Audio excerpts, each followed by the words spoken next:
শামশেরগঞ্জের নেমতিতা অঞ্চলের বিন্দুপাড়া এলাকার বাসিন্দা গোপাল মণ্ডল কয়েক বছর ধরেই ভিন রাজ্যে কাজ করতেন। সপ্তাহখানেক আগে উত্তরপ্রদেশের রেণুপুরের রাজমিস্ত্রির কাজে যান। পরিবারের দাবি, গত সোমবার সকালে বাড়িতে ফোন করে গোপাল মণ্ডল। এর কিছুক্ষণ পরই বাড়িতে খবর আসে মৃত্যু হয়েছে গোপালের। কিভাবে মৃত্যু হলো যুবকের তা নিয়ে সংশয়ে পরিবার। ইউপি গেছিল কাজে, ওই ঠিকাদারের 2 বছর থেকে কাজ করে। আবারও এসেছিল বাড়ি এসে আবার 5-6 দিন ছিল বাড়িতে। তারপরে আবার কাজে গেছিল, কাজে গেছিল, ফোন করে, কাজ করে। কি কাজে গিয়েছিল? এই কি কাজ করতো? ওই কাঠের কাজ করতো। তো তারপরে যেদিন মারা যায় সেদিন সকালে ফোন করেছিল আমার শাশুড়িকে। তো ফোন করলো, কথা টথা সবই বললো। তারপরে আধা ঘন্টা পরে খবর আসছে যে ছেলেটা মারা গেল। তো মারা গেল, তো আমরা সঠিক খবরটা কিছু পাচ্ছি না, যে কিভাবে মারা গেল, কি হচ্ছে, কি হলো, এই খবরটা আমরা কিন্তু সঠিক পাচ্ছি না। আমরা ঠিকাদারকে ফোন করছি, দাদা কি হলো, বলছে আমিও কিছু বলতে পারছি না, আমি বাড়িতে আছি, বাইরে নাই। তো ঠিকাদারকে বললাম যে তুমি আপনার পোস্টমর্টমটা আমাদের লাশটা আমাদের বাড়ি পাঠাও। তো বলছে ঠিক আছে দাদা, আমি লাশটা পাঠাচ্ছি বাড়ি। কিন্তু আমরা সঠিক খবরটা আমরা কিছু পাইনি, এখন সঠিক খবরটা কিছু পাইনি। যে মারা গেছে তার নাম কি? তার নাম হচ্ছে গোপাল মণ্ডল।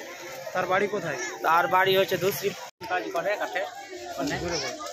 আর কীভাবে মারা গেছে ওটা এখন তদন্ত পাওয়া যায়নি। বাড়িতে কথা বলার পরে কিছুক্ষণ পরেই শুনছি যে মারা গেছে। এই প্রায় 8:30টার দিকে কথা বলেছে বাড়িতে মার সাথে, ওর বোর সাথে।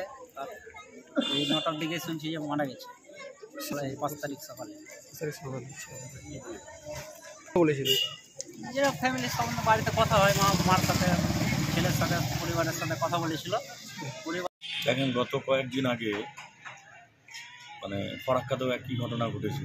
বাইরে কাজ করতে গিয়ে পরিযায়ী শ্রমিক মানে মারা গেছে। আমাদের এখানেও এটা যদি আমাদের গ্রামেরই ব্যাপার, মানে আমাদের এলাকার মানে একটা ছেলে, ইয়াং ছেলে, প্রায় 28-29 বছরের ছেলে, বাইরে কাজ করতে গিয়ে মারা গেছে।